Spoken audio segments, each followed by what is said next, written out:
ताज्या घडामोडी पाहण्यासाठी सी24 तास या यूट्यूब चॅनलला लाईक करा, शेअर करा, सबस्क्राईब करा आणि बेल आयकॉनवरती क्लिक करायला विसरू नका। उभाटा शिवसेनेचे नाशिक जिल्हा अध्यक्ष डी.जी. सूर्यवंशी यांच्या विरोधामध्ये महिला शिवसैनिकांनी गंभीर आरोप करत थेट आदित्य ठाकरे यांच्याकडे तक्रार केली।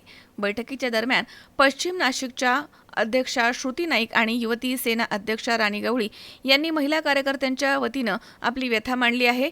यावेळी काही महिलांनी रात्री 3 वाजता आलेले फोन कॉल्स, असभ्य व्हॉट्सअप मेसेजेस, कॉल न उचलल्यास परत फोन करण्याचा दबाव यासह अनेक अश्लील मेसेज दाखवल्याचा दावा करण्यात आलाय। बैठकीमध्ये या मुद्द्यावरती मोठा वाद झाल्यानं आदित्य ठाकरे यांनी अवघ्या काही मिनिटातच बैठक आटोपती घेतली। माध्यमांशी बोलताना त्यांनी अंतर्गत चौकशी करून योग्य निर्णय घेतला जाईल अशी प्रतिक्रिया दिली आहे। महिलांच्या म्हणण्यानुसार हा प्रकार लोकसभा निवडणुकीपासून सुरू आहे। स्थानिक पदाधिकाऱ्यांकडे तक्रारी करून देखील त्याची दखल घेतली गेली नाही।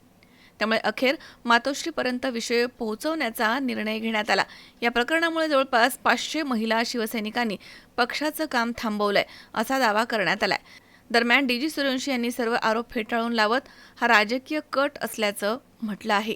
आज तुम्ही आदित्य ठाकरे यांच्या पदाधिकाऱ्यांच्या तिथं भेटायला काय म्हणून तिथं भेटायला गेलं, कारण काय? आमच्याकडे खूप महिलांनी तक्रार केलेली आहे की जे शिवसेनेचे जिल्हा प्रमुख आहे डी.जी. सूर्यवंशी, ते रात्री अपरात्री महिलांना मेसेज करतात। फक्त मेसेज नाही करत, फोन पण करतात, व्हॉट्सअप कॉल करतात, साधे कॉल करतात। ते 12च्या पुढे 12, 1, 2, 3 असे रात्रीचे फोन करतात, घाण मेसेज करतात। अशा आम्हाला महिलांनी तक्रार आमच्याकडे केलेली होती। त्या संदर्भात आम्ही आदित्य साहेबांशी आज भेटलो त्यांना आणि आमच्या ह्या ज्या महिलांच्या ज्या तक्रारी आहे त्या आम्ही त्यांच्यापर्यंत पोहोचवण्याचा प्रयत्न केला। त्यांनी रिप्लाय चांगला दिला। त्यांनी सांगितलं की आम्ही तुम्हाला मुंबईला बोलवू आणि ही जी गोष्ट आहे तिच्या सविस्तर चर्चा करू। मला वाटतं की मातोश्रीला गेल्यावर तुम्हाला न्याय नक्कीच आमचा आदित्य साहेब आणि उद्धव साहेबांवर पूर्ण विश्वास आहे। ते ह्या ज्या महिला आहे पीडित त्यांना न्याय देतील। साधारण या महिलांच्या तक्रारी काय होत्या, तर तिकडे कशा पोहोचल्या? त्या महिला आपल्या ज्या राजाभाऊ आजी यांच्या प्रचाराच्या वेळेस आमची ओळख झालेली, त्या बी अशाच माझ्यासारख्याच त्या बी काम करत होत्या राजाभाऊ आजींच्या वेळेस आणि आमदारकीच्या वेळेस पण। तेव्हा आमची ओळख झाली। त्याच्यानंतर मग आमच्या भेटीगाठी बी व्हायच्या। तेव्हा त्यांनी आम्हाला सांगितलं की ताई हे जे जिल्हा प्रमुख आहे ते आम्हाला असे मेसेज करतात। तुम्हाला असं का वाटतं की आपण डायरेक्ट आदित्य ठाकरेंकडे जाऊ? याच्या आधी जी यंत्रणा होती तिथं तुम्ही जाण्यात गेल्याच नाही, की तिथं काही झालं नाही, इथे काही झालं नाही। एका महिन्याने तक्रार केली म्हणजे पक्षात आहे की मग सुरुवाती पण ती आली कशी? ते ठीक आहे, आता ती अंतर्गत जी चर्चा झाली आम्ही त्याची पुढे चौकशी करू। काय पद्धतीच्या देखील काही मागण्या झाल्या।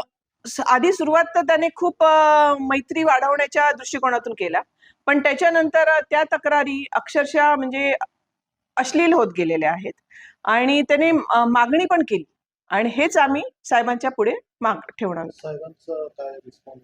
नाही, ते नक्कीच दखल घेतील, याच्यावर आम्हाला विश्वास आहे आणि आदित्य साहेब पण दखल घेतील आणि उद्धव साहेब सुद्धा दखल घेतील।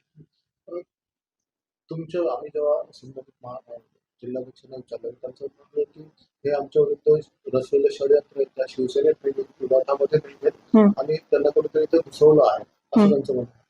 खरात पण हेच बोलला असेल ना, खरात पण हेच बोलला असेल जेव्हा त्याच्यावर गुन्हे दाखल झाले। आता त्याला जेव्हा स्वतःचा गुन्हा 4 चौकात मान्यच करायचा नाहीये तर तो असं बोलणारच, तो आमच्यावर ॲलिगेशन्स करणारच, 100% करणार।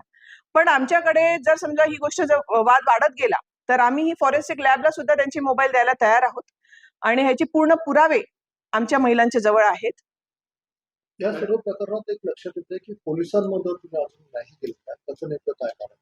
काय असे ह्या 1-2 महिला नाही आहेत, ह्या 5 ते 6 महिला आहेत आणि प्रत्येकाचे संसार आहेत, लहान मुलं आहेत, शाळेत जातात, मिस्टर चांगले कामावर आहेत, कशाला उगीच त्यांची नावं डिक्लेअर करून हे। पण जर समजा लढायचं म्हटलं तर त्या पण महिला कमी नाहीये। नक्कीच त्या CP साहेबांपर्यंत, पोलीस स्टेशनला तर जातीलच, पण CP साहेबांपर्यंत ही गोष्ट नक्कीच जाईल। कारण तुम्ही म्हणताय की आमच्याकडे त्यांच्या विरोधामध्ये पुरावे आहेत, ते पुरावे कोणत्या स्वरूपामध्ये तुमच्याकडे अवेलेबल आहेत? आता जर तुमच्याकडे जो सबमिट करतोय तो एकदम अर्वाच्य आहे, अश्लील आहे, तो तुमच्याकडे सबमिट केलेला आहे. त्याच्या पलीकडे पण भयंकर आहेत. आणि हे मेसेज तो 3-3:30लाच रात्री दारू पिऊन करायचा. त्याच्यावर टायमिंग वगैरे, आणि त्याची पूर्ण शहानिशा करा. शहानिशा केल्याशिवाय माझ्या शब्दांवर विश्वास ठेवू नका. किरण आहेर, सी 24 तास, नाशिक.